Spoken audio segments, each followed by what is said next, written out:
I incubated the AWS cloud practice in Cognizant. Then I went into mergers and acquisitions.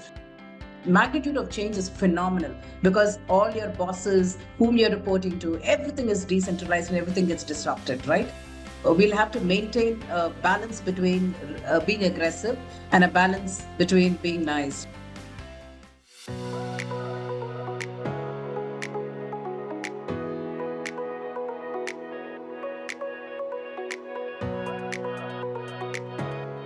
Hello, everyone, and welcome to FaceTime with Leaders, a podcast series by Directors Institute World Council of Directors. I'm Priya George, and today we are truly honored to have with us a distinguished leader who has made an indelible mark in the world of technology and innovation.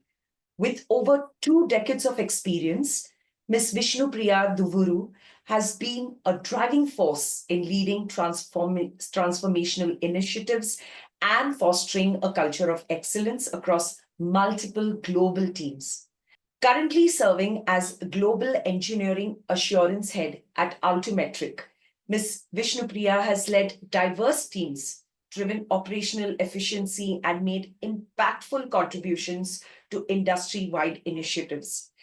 Recognized for her leadership in various facets, including diversity and inclusion, vendor management, and engineering excellence, she has successfully mentored hundreds of professionals, spearheading programs that not only promote technical innovation, but also ensure continuous learning and growth. It's my absolute pleasure to welcome Ms. Vishnupriya Duvuru to the podcast. Vishnupriya, thank you for being here, and we are excited to learn from your incredible journey and experiences. Thank you, Priya, for that lovely introduction. And very good morning to you. Thank you. And we are really glad to have this conversation with you. And without further ado, let's get straight to it. Yes. Vishnupriya, it's such a pleasure to have you with us today. And to begin, I'd love to hear about your journey. With over 2 decades of leadership in technology, there must have been key moments that shaped your path. And looking back, was there a particular experience or decision that stands out as a turning point in your career? And as you reflect on your incredible journey, what has been the most rewarding aspect for you personally?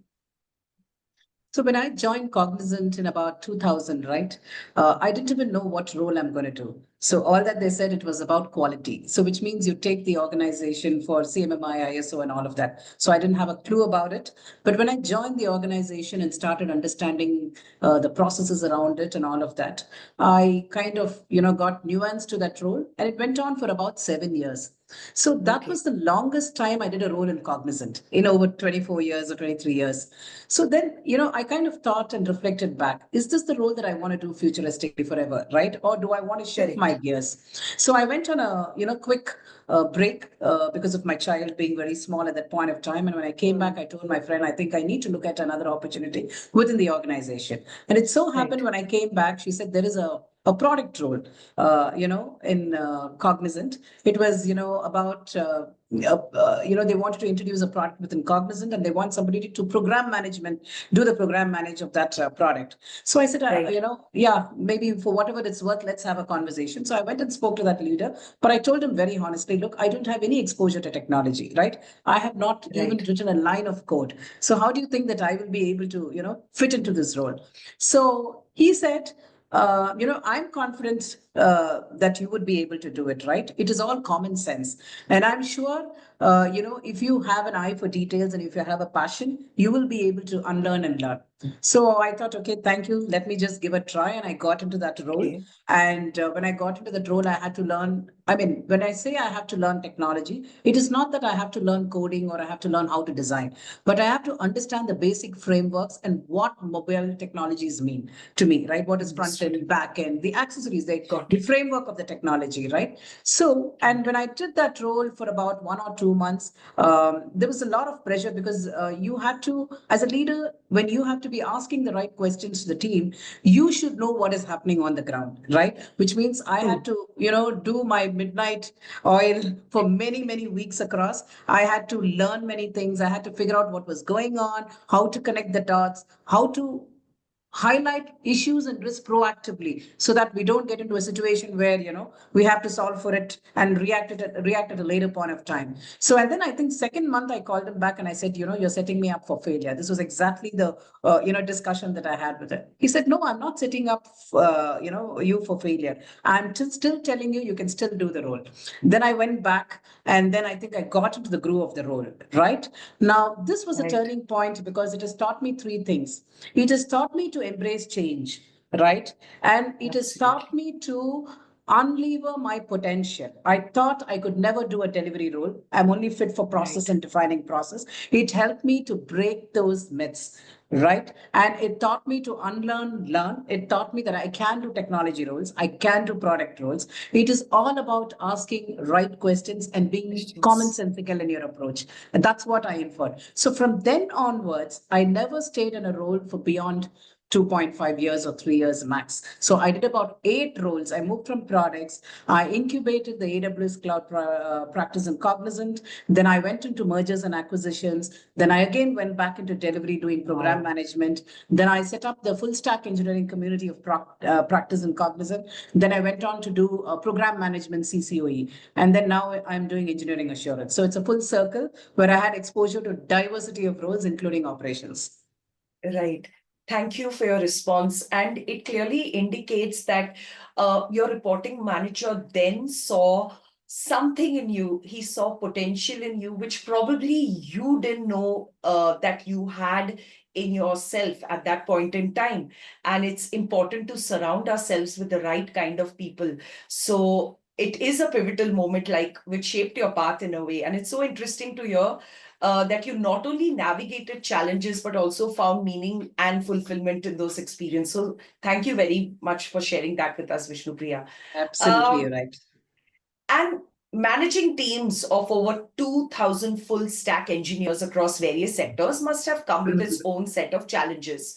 When you look back, what were some of the most difficult moments in scaling such a large, diverse team?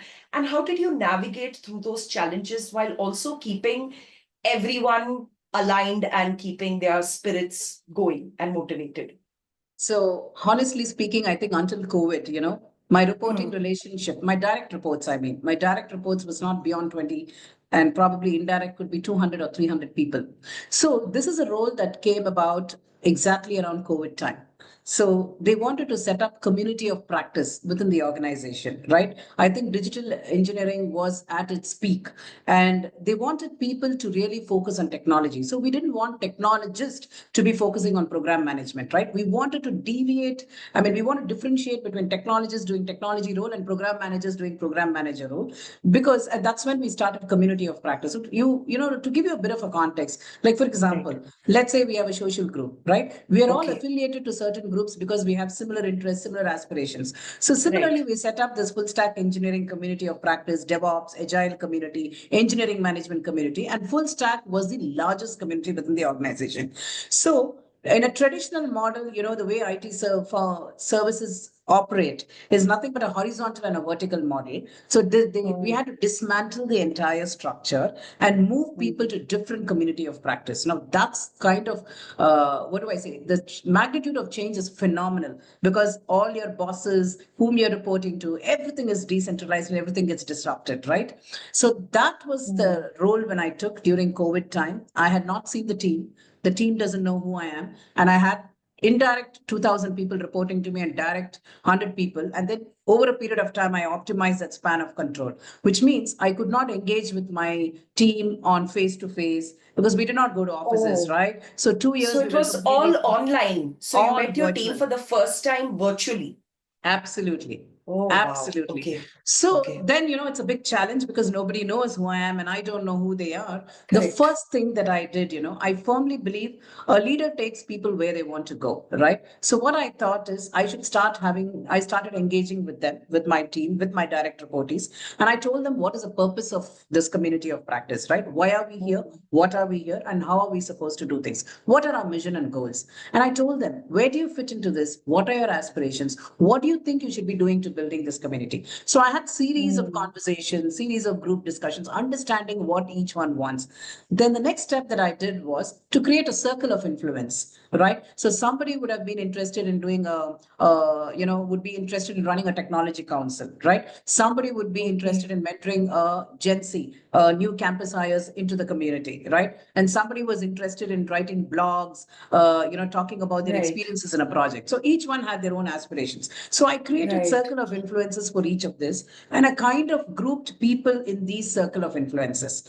So the first battle was won because I had understood what they want, and I tagged them to circle of influences that they're able to relate to, right? So this helped me to actually empower people to play their roles efficiently, and also get a sense of what leadership skill is all about. Because when we work on projects day in and day out, we get so tuned up to customer deliverables, right? But this also gave them an opportunity to have a sense of purpose, drive what they want, take up initiatives, run initiatives within the community of practice, collaborate with people. So this is the first thing that I did to break the silo of a virtual, kind of a work mode at that point of time. The second thing that I did was foster collaboration. Now, these 2,000 people do not know each other because I was handling three different BUs. It was retail, healthcare, life sciences, and CMT. So each BU doesn't know the other, right? Not all technologies know each other. So I So had they to were break. working in silos No, they were working in initially. silos. Operationally and structurally, retail was a different practice. Communication was a different practice. Life sciences and healthcare was a different practice. Now, you don't expect a life science or a healthcare person to talk with a retail unless they are friends and they have worked before, right?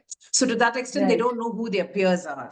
That was a challenge. So what I did was, when we formed these circle of influences, obviously, people from CMT or a retail, healthcare, all come together into one circle of influence. So the one, you create a condition where everybody starts discussing and collaborating because they have to talk to each other and collaborate. Second, they have to harness the power of collective wisdom. That's all what community is about, right? You don't learn only from what is on the table, or learn through a video, right? Or an audio mechanism. You learn from others, right? So there's a lot of sharing of thoughts, exchange of thoughts, and there was an informal setup for them to learn.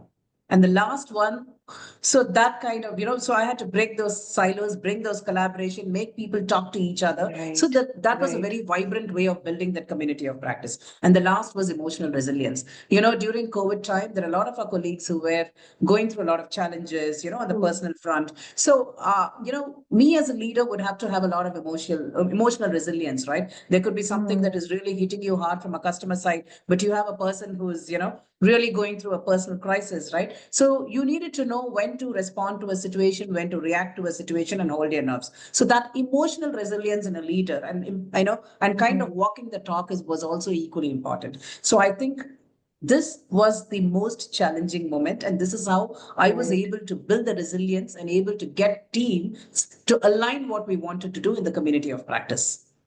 Right. In your team. Obviously, are there any practices or any beliefs that you do in your personal life that help you to model that behavior for your team? Is there something that you do? Yeah, absolutely. So when I started off my career, right? I mean, all of us make mistakes, right? So people say, we'll have to maintain a balance between being aggressive and a balance between being nice, right? So that was a learning that I had learned. So over a period of time, you know when you should be aggressive and you know when you should go soft and when you should be able to put yourself in the other person's shoes and relate to what the problem is. So that is something I consciously started practicing over a period of time. It did not come right in the first experience, but it took those couple of years to get there. The second one, what I did to maintain that emotional resilience, mindfulness. I had practiced a lot of mindfulness. So when I look at a mail and when I know that mail is all over the place, escalating, and you have to respond or react or whatever may be the situation, I normally don't respond to such things immediately. Okay. I just take a break. I just do something else or probably divert my mind. And I only respond to it probably in the evening or next day when my thought process, when I'm much calmer or when I know that I can collate my thoughts and start drafting that email or responding to that situation. So I practice that mindfulness consciously and I do meditation. and I do exercise. Right. And this is what exactly I tell my team. Work is work, but I have learned it in the hard way. I mean, I have wasted 15 years of my life not doing this, and I don't want my, other people to do that, because you have to learn from somebody else, right? So I said, the earlier you practice these things, the easier it becomes. True, true. That's so insightful. Thank you for sharing that. That's a very useful nugget of information for our listeners. Moving on, Vishnupriya, you've been a driving force behind multiple award-winning projects, and such recognition is always a testament to both the work and the impact you've had. I'm curious, out of all the accolades that you've received, is there one that stands out as particularly meaningful to you, something that truly resonated with you on a personal level?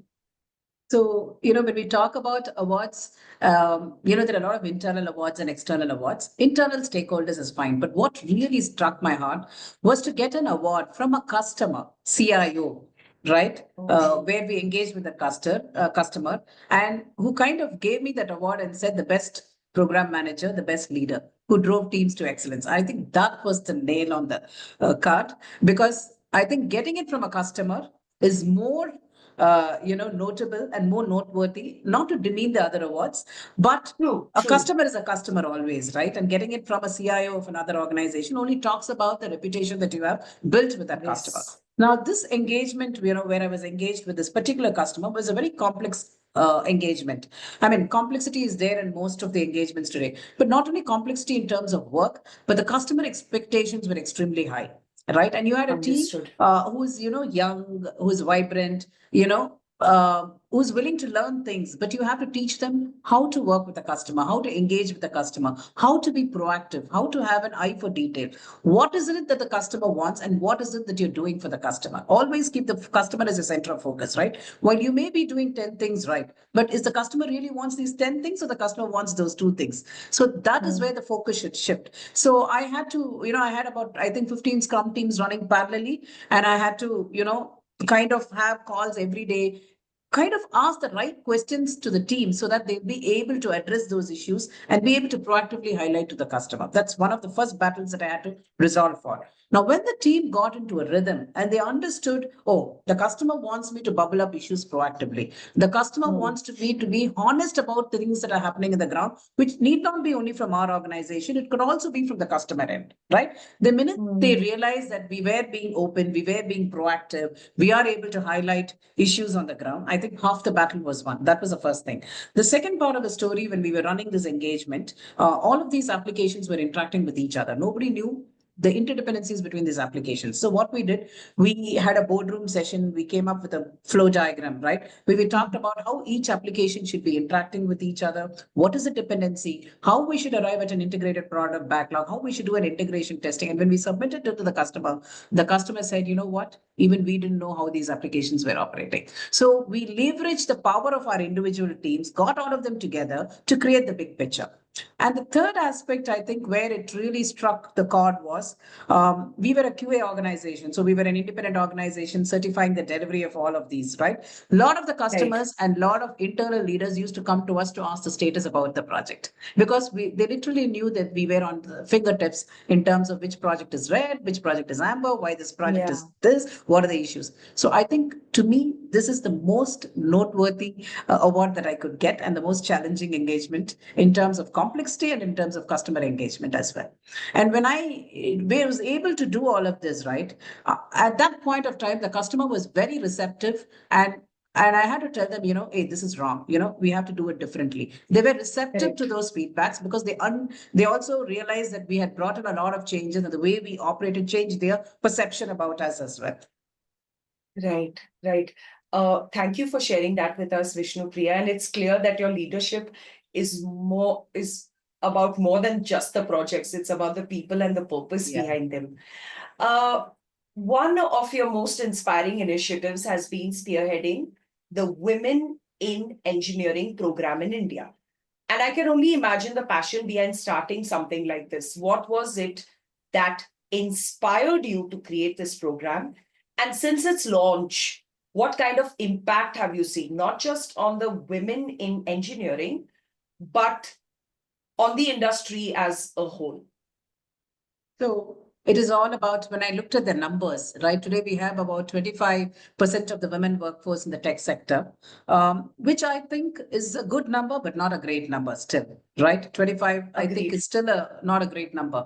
And about Agreed. 14% of the people are in the leadership positions, women. Right. And Right. that's Right. something that we really needed to improve. And when the full stack engineering community of practice was set up, that's when I thought I should actually tap that opportunity and start this initiative called Women in Engineering.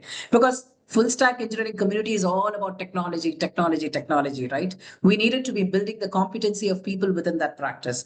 So what I did was we just called it as Women in Engineering, and we understood three barriers. There's obviously a gender, though we may talk so much about inclusion, I think we are not yet there in terms of completely eliminating that gender barrier, right? It's as simple, if you go on a maternity leave, you can have the other party react to you completely different. The second barrier was lack of mentorship for the women. The third barrier, women are good. They're very good at their work, but they don't come and take up their table. They don't come and take up their space in the table. They hesitate to talk. They hesitate to voice out their Agreed. opinions. They don't want to tell if something is wrong, right? Now, how do you break that, that internal barrier within them? Because when you want to grow in a leadership role, you must be able to talk. You must be bold, right? You must not fear of what others think of you, but you Agreed. must say what is right, right? And how do you build that confidence? So these were the three things that drove me to start the Women in Engineering. And when we started, I think we were about 50 people globally, and the motive was not about the numbers, right? If we could make a difference even to 20 people in that organization, we still feel that we have taken the baby step and made a difference to them. So when we started, it was Right. about 50 people, and we had mentors identified for all of these women, right? And we worked along with our delivery partners to drive the curriculum. Now, the curriculum is not Right. about just telling them, take AWS training, take DevOps. No, that was not the intention. The intention was the mentor's role was to sit and talk to those women, understand what are their career aspirations, right? And give them the right Right. coaching or mentoring in terms of what certifications they should pursue or what kind of a role that they should look at, assess them for their opportunities for improvement and their strengths and suggest this is what would suit you, right? Then in this case, this is how you must navigate your workforce and directing them to take those certifications or training. That was the, difference. The second was training is not about telling, if you are a technologist, you like cloud, you feel you're good at cloud technologies. It's not just taking an AWS certification, but it's also how to remove your barriers. How should you, what leadership skill you True. should possess? How should you talk to people, right? And talking about your Right. own experiences to them so that they learn, so that they get inspired. Right. So that was the role of that mentor, that women mentoring these set of women. And we started with about 100 people, and then we went on to 150 or 200. And when we also looked at the outcome of that initiative, around 15% of the women were promoted, within a year and a half to their next roles. And I think that was a testament to whatever we did in the organization. Lovely. And it's inspiring to hear how the program has grown and truly impacted both the individuals and the industry. And point that you brought up in your response where you said that women might be equipped, but it is that internal struggle that they have of having opinions, about speaking up, about being vulnerable. I understand where that passion must have come from. Thank you for sharing that with us. Vishnupriya, you've achieved so much in your career already, but as we all know, there's always room to grow and evolve. So looking ahead, what are some of your key aspirations for the future, both in terms of your leadership journey and how you see yourself contributing at the board level? What kind of impact do you further hope to make in the next phase of your career? So the first statement that I would like to correct, right? I never feel that I have achieved so much. I only thank the universe and my leaders for having given me the opportunities and believed in me that I could deliver. Because without, if not for that, I wouldn't be a confident person that I am today, right? So whenever I take up a new role with the team, I always tell them, you have to unlearn and learn. And that's a constant process, right? There is no end to learning. So even today, when I get into a new role, I have to unlearn, I have to learn a lot of things. Things are not the same, situations are not the same, customers are not the same, Agreed. right? So I always say that learning is a never ending process, and learning comes from informal sources, formal sources, just learning by seeing others. If somebody has made a good presentation, I think that is what you should learn there, right? How they communicate, Right. how they talk. So to me, it never stops. The learning never stops. So I always feel, that it's not that I've achieved something. I always want to keep learning, and I don't want to be in a comfort zone. I want to be doing different things, to fuel my Right. aspiration. Now, when you talk about aspiration, it can be any role, Priya. I mean, I have done many roles. Today, I'm in a situation where you give me a role, I'll be confident to take it up. It's not that I have to become a technology leader or a delivery leader or whatever. I can even be a center head, or I can even be a COE. I can even run a COE, Right. whatever. But I want to be able to empower people. I want to build empowered teams, and I want to build empowered leaders. Wherever I go, that's the transformation I want to bring in. Right. Second thing, create a culture of inclusivity where everybody respects each other and builds a collaboration. Third is, Mm. bring the transformational journey in the next set of next gen leaders, right? Mm. And be able to Like a create those mentor? exponential cycle of leaders, right? That's my motive in whatever role that I do, and I want to do that because I think if you're able to do that, then half the problem, half the battle is solved in any organization, right? If you're able to bring Right. that kind of empowered teams, empowered leaders, and the next set of leaders, that's my ambition. As I move forward in any role. The second part is I want to create local communities where people, it need not be only technologists. It could be a developer, Mm. technologists, product managers, delivery managers, or Mm. even HR, whoever, right? Build in local Mm. communities, bring people together over an informal coffee session, probably once a month. Just come, network, talk about your experiences, just talk about what's happening in your space, right? Build that, friendship together and see how you can work out things together and possibly create an impact in somebody else's ecosystem. That's something I've been thinking for a while, which is in my mind. That's something that I will want to, that is what I aspire for futuristically.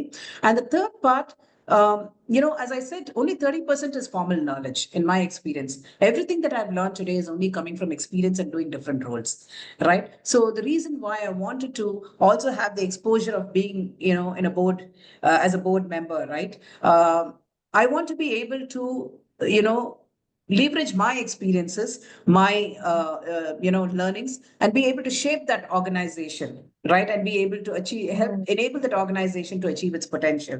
That's one of the Mm. reasons. The second reason, when you have that kind of an exposure, you learn from a lot of your fellow colleagues who have varied and Agreed. diversity experience, and there's a lot of cross learning that happens. And I want to get that exposure as well in terms of how people really run an organization. So these are the two primary factors that I would say has propelled me to even take this course and even think of what I should be doing in future. It's inspiring, and I'm sure, given how driven you are and how you challenge yourself, I think at every phase of your life or a new job is really inspiring. And I'm sure your passion for leadership and making an impact really shines through. Vishnupriya, in today's rapidly evolving tech landscape, it's clear that leadership goes beyond just technical expertise.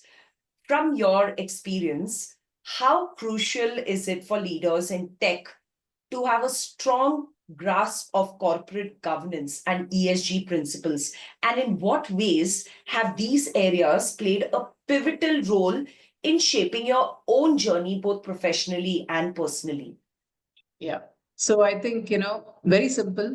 Um, as much as we get from the society, it's our I think it's our duty to give back to society, right? This is a foundation, this Agreed. is a law of life for everybody. So as much as we have many corporations, many Right. organizations, it is responsibility of every organization to be able to contribute socially, economically, on sustainability basis, whatever it could be. So when I Mm. started off my career, till to date, I have not written a single line of code. But I have run technology teams. I have run delivery teams. I have done Mm. product teams. In fact, many people, just look at me weirdly and ask, "How is it that you've not written a line of code? You don't understand technology, but how have you driven these teams?" So I said three things helped me. What are those three things? Is asking the right questions.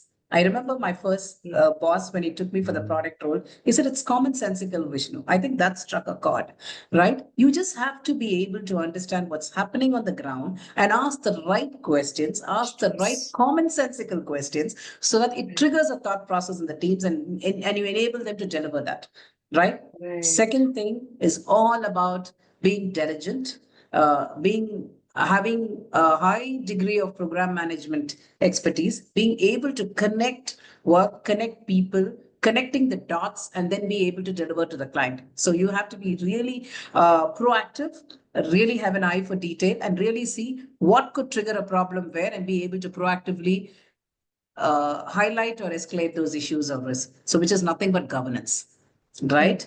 And the third thing is unlearn, learn. So, governance and program management and having an eye for detail and asking the right questions is what has taken me through my roles. So, when I talk to my architects, I don't have to tell that architecture, you have to fix this in the architecture, your architecture is wrong. Because I have another 20 architects who can do it to him, right? Who can enable him, who can mentor him, who can orient him. But my question to him, right? What does this architecture say? What value it adds to the client, right? Why do you think we should go for this approach?